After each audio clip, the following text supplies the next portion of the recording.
આજે આપણે બનાવવાના છીએ કાંકરાનું શાક.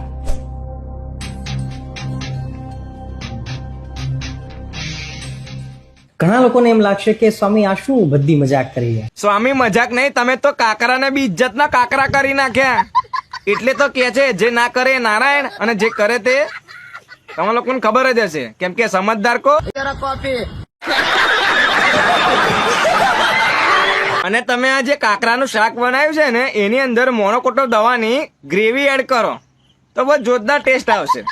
અને તમે બી ખાઓ અને તમારા જેવા બીજા 2-3 જણા હોય ને એમને બી તમે ટેસ્ટ કરાવો.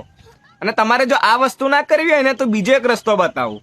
તમે જે આ કાકરાનું શાક બનાવ્યું ને એની અંદર રેતી નાખો, કપચી નાખો, સિમેન્ટ નાખો અને થોડુંક પાણી નાખીને જોરદાર માલ બનાવો. અને જે તમારો જે આ ઉપરનો માલ ખાલી થઈ ગયો છે ને ત્યાં આગળ એક સ્લેબ ભરી દો.